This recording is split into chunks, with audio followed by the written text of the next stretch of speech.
രാജ്യത്തെ വിഭാഗീയതയുടെയും വർഗീയതയുടെയും വിത്ത് വിതറാൻ പ്രധാനമന്ത്രി തന്നെ ശ്രമിക്കുകയാണെന്ന് മുല്ലപ്പള്ളി രാമചന്ദ്രൻ പറഞ്ഞു. KSU വടകര താലൂക്ക് മുൻകാല പ്രവർത്തക സംഗമം വടകരയിൽ ഉദ്ഘാടനം ചെയ്ത് സംസാരിക്കുകയായിരുന്നു അദ്ദേഹം.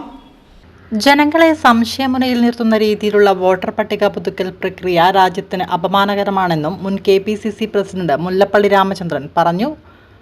ബംഗാളിന്റെ അവസ്ഥയാണ് കേരളത്തിനും വരാൻ പോകുന്നതെന്നും മുല്ലപ്പള്ളി പറഞ്ഞു. മാധ്യമരംഗത്തെ കീഴടക്കിയിരിക്കുന്നത് റൂപ്പർട്ട് മുർഡോക്കിനെ പോലെയുള്ള ആഗോള രംഗത്തെ അതിസമ്പന്നരായിട്ടുള്ള ആളുകളാണ് ഇന്ന് നമ്മുടെ ആഗോള മാധ്യമരംഗം കൈയടക്കുന്നത്. റൂപ്പർട്ട് മുർഡോക്ക് നിങ്ങൾക്കെല്ലാം തന്നെ അറിയാം. സഹസ്ര കോടീശ്വരന്മാരാണ്, കോർപ്പറേറ്റുകളാണ് നമ്മുടെ ആധിപത്യം ഇന്ന് മാധ്യമരംഗത്ത് ഏറ്റവും ശക്തമായ രൂപത്തിൽ കൊണ്ടുപോയിക്കൊണ്ടിരിക്കുന്നത്. ഇന്ത്യയിലെ മാധ്യമരംഗമോ അംബാനിയും അഡാനിയും അടക്കമുള്ള ആളുകൾ, കോർപ്പറേറ്റുകൾ, അവരാണ് ഇന്ത്യയിലെ മാധ്യമരംഗത്തെ പിടിമുറുക്കിക്കൊണ്ട് ശ്വാസം മുട്ടിച്ചുകൊണ്ട് ഇന്ത്യൻ മാധ്യമരംഗത്ത് ഇപ്പോൾ നിറഞ്ഞു നിൽക്കുന്ന കഥാപാത്രങ്ങൾ എന്ന കാര്യവും നമ്മൾ ഓർക്കേണ്ടതായിട്ടുണ്ട്. വിഖ്യാത ദേശീയ മാധ്യമങ്ങൾ പോലും ഒരു എക്സിസ്റ്റൻഷ്യൽ ത്രെറ്റാണ് അനുഭവിക്കുന്നത്. നിലനിൽപ്പിന് വേണ്ടിയുള്ള വല്ലാത്തൊരു ഭീഷണി, വെല്ലുവിളി അത് സ്വീകരിച്ചുകൊണ്ടാണ് മുന്നോട്ട് പോകുന്നത്. അതാണ് ആ കാലഘട്ടം. ഇലക്ട്രോണിക് മാധ്യമങ്ങളുടെ കടന്നുകയറ്റത്തോടു കൂടി തന്നെ മാധ്യമങ്ങളുടെ സംസ്കാരം, അതാണ് ഞാൻ പറഞ്ഞത്, പാടെ മാറിയിരിക്കുകയാണ്. അപ്പോഴാണ് സ്വതന്ത്രവും നിർഭയമായ പത്രപ്രവർത്തനം അത് നടത്തി മുന്നോട്ട് കൊണ്ടുപോകുന്ന ആ മാധ്യമ പ്രവർത്തനം അസാധ്യമായിരിക്കുമെന്ന് ഞാൻ പറയാൻ ആഗ്രഹിക്കുന്നു. കേന്ദ്രം ഭരിക്കുന്ന അതോറിറ്റേറിയൻ ഗവൺമെന്റ്, ആ അതോറിറ്റേറിയൻ ഗവൺമെന്റ് മാധ്യമ പ്രവർത്തനത്തെ അല്ലെങ്കിൽ മാധ്യമ പ്രവർത്തകന്മാരെ നിരന്തരമായി വേട്ടയാടിക്കൊണ്ടിരിക്കുന്നു. നിർഭയവും നീതിപൂർവമായിട്ട് പത്രപ്രവർത്തനം നടത്തുന്ന ആളുകളെ രക്തസാക്ഷികളാക്കുന്ന ഭരണകൂടമാണ് കേന്ദ്രം ഭരിച്ചുകൊണ്ടിരിക്കുന്നത്.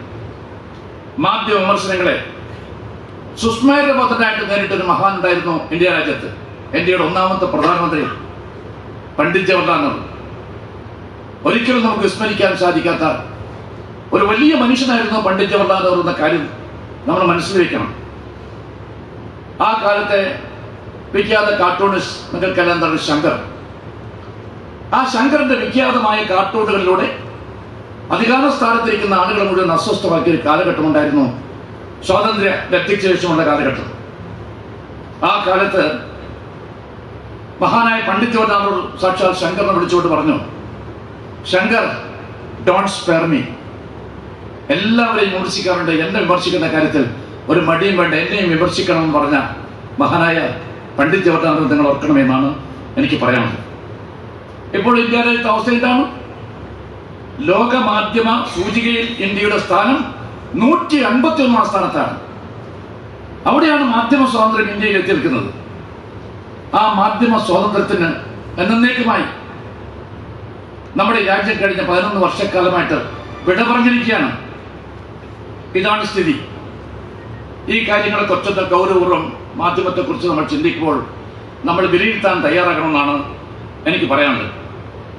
നമ്മളിൽ ഒരുവനായി കോൺഗ്രസ് ആശയാദർശങ്ങളോട് കൂറുകാട്ടിയ പഴയ കാലത്തെ പോരാളിശ്രമം AK ശ്രീജിത്തിന്, അദ്ദേഹം ബൊഗേരി കോളേജിലെ ഏറ്റവും വലിയ ഫൈറ്ററാണെന്നാണ് ഞാൻ മനസ്സിലാക്കുന്നത്. അത് കഴിഞ്ഞ് ബാഗി കോളേജിൽ പോയപ്പോഴും അദ്ദേഹത്തിന്റെ പ്രവർത്തനം നമ്മുടെ പാർട്ടിയെ സഹായിക്കുന്ന രൂപത്തിലായിരുന്നു എന്ന കാര്യം ഞാൻ മനസ്സിലാക്കുന്നു. അദ്ദേഹത്തെ നിങ്ങൾ തിരഞ്ഞെടുത്തത് വളരെ ഉചിതമായി എന്നാണ് പറയാനുള്ളത്. ഒരുപാട് ദൂരം ഇനിയും ശ്രീജിത്തിന് മുന്നോട്ട് പോകാൻ സാധിക്കും. എൻ്റെ സർവ്വഭാവങ്ങളും ഞാൻ ഈ സന്ദർഭത്തിൽ അദ്ദേഹത്തിന് നേരാൻ ആഗ്രഹിക്കുക. CP ബിജു പ്രസാദ് അധ്യക്ഷത വഹിച്ചു. Advocate I Moosa, Pramod Kakkattil, Sunil Madappally, Babu Onchiyam, Thiruvallur Murali, Mukundan Maruthonkara, PK Prasad, Mujesh Shastri, Shafeeq Kuyimbil, Rajesh Tharoppoyil, Bijul Ayadathil എന്നിവർ പ്രസംഗിച്ചു.